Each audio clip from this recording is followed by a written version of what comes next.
What's going on, y'all? Thanks for checking in with Callie. Please subscribe if you haven't. So, a couple days ago, Stephen A. Smith decided to interview Clippers head coach Ty Lue. And of course, the main question that comes up all the time of any situation when it comes to Stephen A. in regards to the Clippers is always Kawhi Leonard. And, honestly, I feel like Ty Lue basically checked the situation. You know what I'm saying? He basically put the situation in perspective because Ty Lue's response was basically what other players have said about Kawhi all along.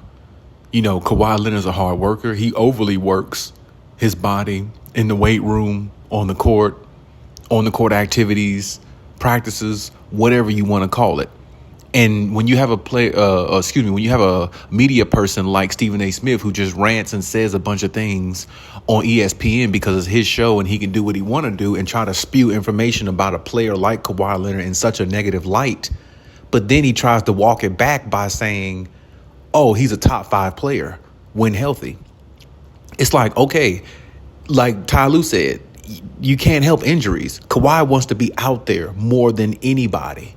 You know what I mean? And Ty Lue even expressed in that interview, one-on-one interview, there's nights where he's been on the phone with Kawhi Leonard and Kawhi damn near cried because he felt like he let the team down. He wasn't there enough to help them try to accomplish their ultimate goal, which is to win a championship, and which is his as well.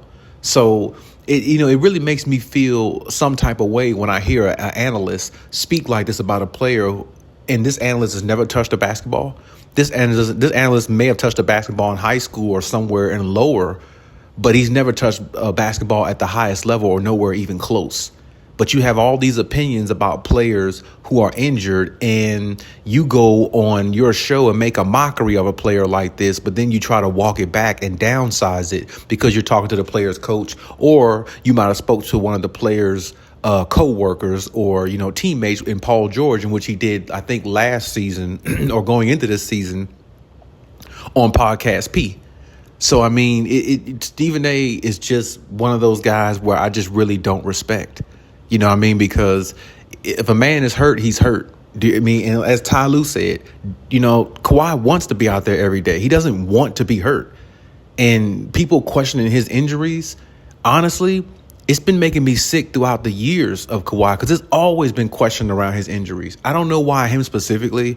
People try to throw shade at, maybe because they believe Kawhi is quiet, in which, he is, at least to the media's eye. But players and friends and people like that who interview and talk about him say he's the complete opposite. But either way, it makes me sick to hear media people come with all these things about a player and don't even know the player, never even interviewed the player. Because I guarantee you, and I guarantee you, I'll say this with conviction, if Stephen A. Smith had the opportunity to interview Kawhi Leonard, if Kawhi was actually okay with it, Stephen A. would be ecstatic. That would be, matter of fact, because he would be so ecstatic because you know why?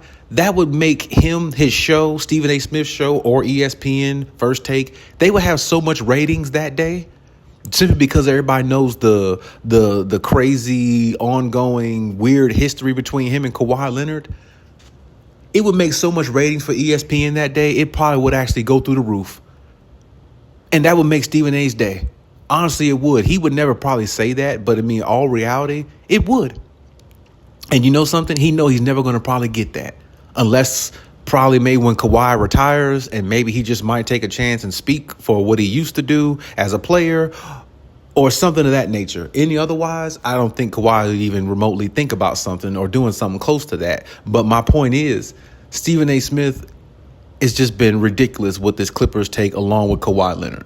More so Kawhi Leonard than the Clippers, but I feel like Ty Lue really put it in perspective, especially when he said that, Kawhi damn near cried a few times because he couldn't be out there to help his teammates and he felt like he let his team down.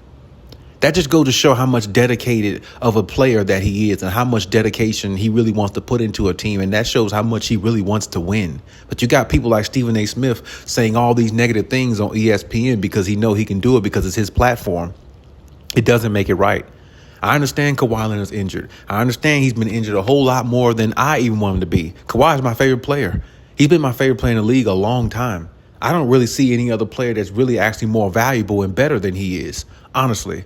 And as Stephen A. says all the time, along with Ty Lue, he's a top 5 player when he's healthy. That's where I think both of them are 100% wrong. I think Kawhi Leonard's a top 2 player when he's healthy. Honestly, I think he's the best player in the league when he's healthy. That's just my opinion. I don't really think no other player has the same value because no other player can do what he does. No other player has his bag. Kawhi's bag is different than any other superstar, any other player in the league. And he doesn't even have to talk while he's doing it, and he still has won championships through adversity and through all the injuries, and still showed us Jordan-esque type playoffs that other players wish they can have. Kevin Durant wish he could have a Jordan type playoff run like Toronto. He wish he could have a run like that, because if he did, he'd be mentioned in the GOAT conversation if he had a run like that. But he can't, because he can only win with all the talent around him and a big 3. And that's the only way he's actually a winner, which that doesn't really say much about Kevin Durant, because if all great players have to have a big 3 to win, that's the reason why they're not looked at as the greatest ever. You know what I mean? So it's like it's levels to this. So my point is, I really hope that, just like Ty Lue said in the interview, I really hope that, Kawhi finds a way to stay healthy. And as good as they are defensively now, you add somebody like Kawhi Leonard, who's better defensively than everybody they have on the team now combined, and with his offense and the way Norman Powell's playing, hey, it might be a championship.